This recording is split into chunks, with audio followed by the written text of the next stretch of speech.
एक बार एक भक्त की कथा आती है कि उससे सब लोग कहते थे गंगा जी स्नान करने जाओ। वो गंगा जी इसलिए नहाने नहीं जाता था कि वहां पंडे पुजारी पकड़ लेंगे, कहेंगे दक्षिणा दो।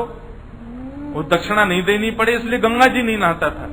पत्नी ने एक दिन कहा मैं भोजन नहीं बनाऊंगी और मैं मायके चली जाऊंगी अगर आप गंगा स्नान करके नहीं आए तो गंगा स्नान करने गया तो साधारण घाटों पे नहीं गया, उस घाट पे गया जहां पर शव जलाए जाते हैं। वहां पे पंडे पुजारी होते ही नहीं है। बोलो वहां नहाऊंगा तो कोई नहीं आएगा।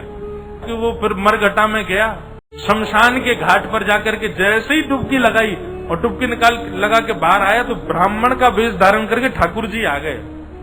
आइए आइए यजमान, जय हो, बड़े दिनान में देखो। बोले तुम यहाँ भी आ गए? बोले हम तो सब जगह रहते हैं। लाओ लाओ भैया, आज हमारी सुबह से किसी ने तिलक बिलक नहीं किया, लाओ चलो कुछ दक्षिणा दो। उसने कहा घर आ जाना। तो ठाकुर जी घर पहुंच गए। पत्नी ने कहा बाहर ब्राह्मण खड़ा है उसको दक्षिणा देनी है। कंजूस व्यक्ति बोले उनसे कह दो आज बीमार हैं, कल आ जाएगा।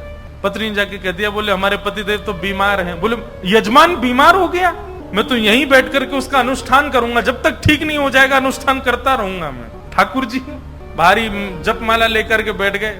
पत्नी ने अंदर जाके बताया, बोले वो तो बाहर अनुष्ठान कर रहे हैं, तुम ठीक हो जाओ तब जाएंगे।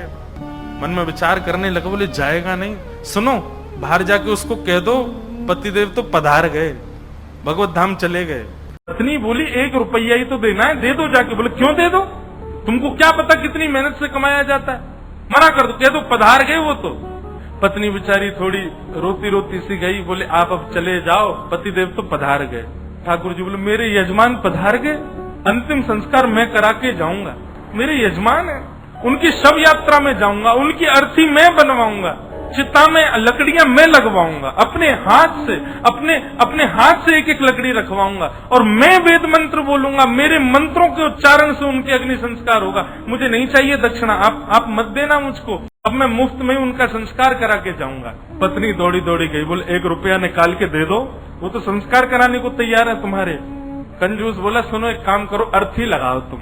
और अर्थी बंधवा करके लेट गया। बोले चुपचाप बस ले चलो, थोड़ी दूर तक चलेगा फिर वो चला ही जाएगा, जब दिख जाएगा ना कि हाँ ये वास्तव में मर गया है तो कुछ नहीं मांगेगा। महाराज अर्थी पे चढ़ गया, राम नाम सत्य बुलवाता हुआ जा रहा है शमशान, लेकिन 1 रुपया नहीं दे रहा है। ठाकुर जी भी चल रहे। बोले तू ढीठ है, मैं महाढीठ हूँ, मैं भी लेके ही जाऊंगा। शमशान पहुंच गए, वहां पर चिता बन गई, चिता में शव को रख दिया। उसका छोटा बच्चा वो अपने पिता के पास जाके पिताजी दे दीजिए ना, वो यहीं खड़ा है वेद मंत्र बोल रहा है, आपके सारे तो पिंडदान करवा दिए उसने, अब दे दीजिए उसको। बोले तू कुछ मत कर, तू परिक्रमा लगा के चिता में अग्नि लगा, जैसे ही थोड़ी अग्नि प्रज्वलित होगी चला जाएगा, मैं उठ के बाहर आ जाऊंगा। बालक ने जैसे ही चिता में अग्नि लगाई, चिता जलने लगी। ठाकुर जी के मन में विचार आया, बोले भैया भगत मैं हारा तू जीता, तू निकल के बाहर आ। तुरंत उसका हाथ पकड़ करके खींचा और ठाकुर जी अपने रूप में प्रकट हो गए। वाह भाई तेरी कंजूसाई पर हम तेरे पर न्यौछावर हो गए, वाह ऐसी कंजूसाई, ऐसे अद्भुत अद्भुत भक्त हुए ठाकुर जी के।